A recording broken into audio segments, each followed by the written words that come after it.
Media मित्रों, कनपुरिया खबर मौजूद है इस समय UP Kanpur Dehat court compound के नज़दीक इको पार्क में।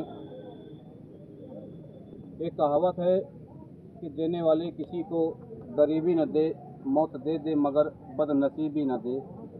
ऐसे ही एक बदनसीबी का शिकार हो गए हैं। क्या नाम है आपका? राम किशोर जी घाटमपुर क्षेत्र से आए हुए हैं। आपकी शादी कब हुई थी? 2012 में शादी हुई थी। तमाम सपने संजोए होंगे। 10-12 साल का एक बच्चा भी है, लेकिन इनकी हंसती खेलती गृहस्थी में राव केतु बन के आ गया एक ट्रक ड्राइवर, कानपुर देहात का रहने वाला है, जो इनकी पत्नी को बहला फुसा के ले गया।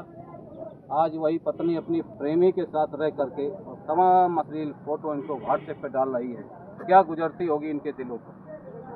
कई बार एप्लीकेशन दिए, थाना चौकी भी किया, लेकिन घाटमपुर पुलिस इन्हें न्याय नहीं दे पाई। नारी स्वतंत्रता के नाम पर पुलिस भी मेरी नज़र में हाथों में चूड़ियाँ पहने बैठी है।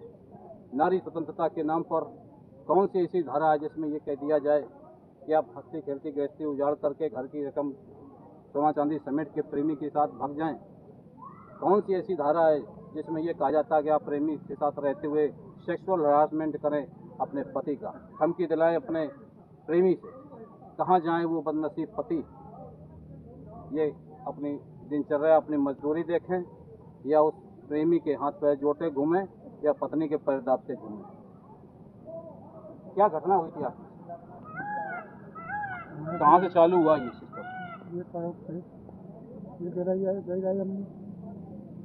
गुजरात।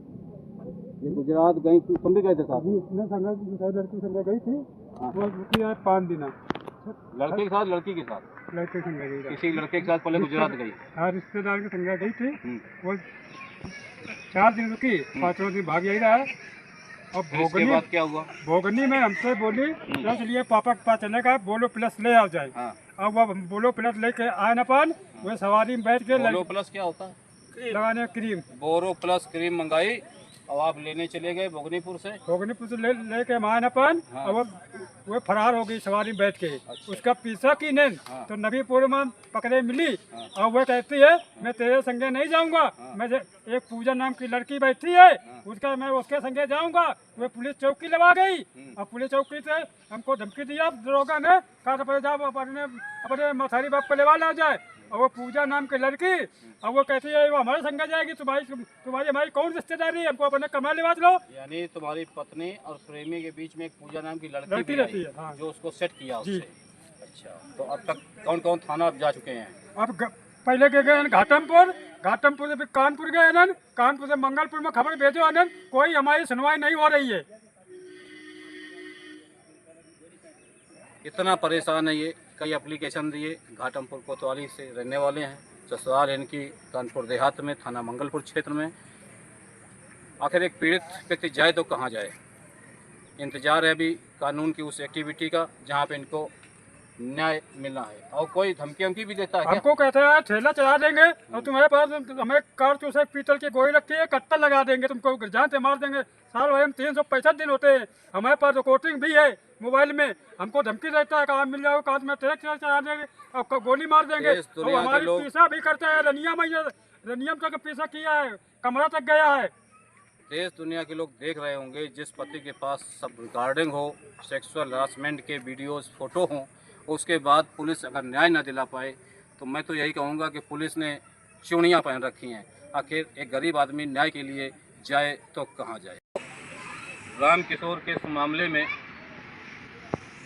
इनको न्याय दिलाने के लिए ताल ठोक कर आगे आई वरिष्ठ अधिवक्ता सरोज दीक्षित इस समारोह में साथ मौजूद हैं। और मामला जब आता है नारी सशक्तिकरण का, तो ऐसे में इनका बयान देश दुनिया के लोगों के लिए भी ज़रूरी हो जाता है। एक नज़ीर बनता है कि आखिर लोग इस पत्नी से पीड़ित है तो जाए तो कहाँ जाए। जी मैडम, कनपुरिया खबर पे आपका स्वागत है। क्या लगता है राम किशोर का मामला क्या सही है या गलत है? बिल्कुल सही, गंभीर मामला है। पत्नी से प्रताड़ित है, पत्नी से प्रताड़ित होकर पति कहाँ जाए? सुसाइड कर ले तब भी पत्नी का फ़ायदा है, मरने के बाद सब कुछ उसका है। इतना ज़्यादा प्रताड़ित है, या तो वो आत्महत्या कर लेगा या उसकी हत्या हो जाएगी। इनकी बातचीत से भी लगा हमें कि इन्हें धमकियां भी मिल रही हैं जी, और काफ़ी कुछ इनके साथ हरासमेंट भी हुआ। बिल्कुल बिल्कुल कई बार पुलिस की तहरीर तक ये गए, लेकिन जी। पुलिस ने इनको बरंग वापस कर दिया। जी। तो आगे क्या हो सकता है? हाँ, अगर पुलिस या कानून इनकी मदद नहीं कर रही है या इनको नहीं सुन रही है, तो इनके लिए कानून और न्यायालय के हमेशा रास्ते खुले हैं और इनकी आगे की कार्रवाई न्यायालय से ही हो सकती है। समस्या एक आती है कि भारतीय जो न्याय प्रणाली है दूर की कौड़ी साबित होती है। कभी कभी पारिवारिक मामलों में जो न्याय साल 6 महीने में होना चाहिए, उसमें 10, 15, 20 साल लग जाते हैं। जी जी बिल्कुल। इस उम्र में वो महिलाएं जाएं तो कहाँ जाएं, वो पुरुष जाएं तो कहाँ जाएं, दूसरी शादी कर नहीं सकते हैं, जी करते हैं तो गुनाह साबित होता है। जी जी तो ऐसी क्या उम्मीद की जाए? कानून कहीं न कहीं थोड़ा साफ बिल्कुल बिल्कुल। ये पारिवारिक मामलों में जहाँ तक मुझे लगता है ये डिस्पोजल जल्दी होना चाहिए, फास्ट ट्रैक सुनवाई होनी फास्ट ट्रैक सुना, क्योंकि अगर 25 साल की उम्र में कोई व्यक्ति या महिला पुरुष कोई भी हो सकता है, कोई भी जेंडर हो सकता है, अगर 25 साल की उम्र में मुकदमा डालता है वो 8 साल 6 साल चलता है तो 30-35 साल का हो जाएगा। चाहिए। नए बीएनएस कानून में महिला संबंधी अपराधों को एक जगह ही लिपिबद्ध किया गया है। ऐसी स्थिति में कहीं न कहीं सरकार की ये मंशा है कि न्याय जल्दी मिले, त्वरित न्याय मिले, लेकिन उसकी एक प्रक्रिया होती है। तो उस प्रक्रिया में क्या लगता है इनको न्याय मिलेगा? बिल्कुल मिलेगा।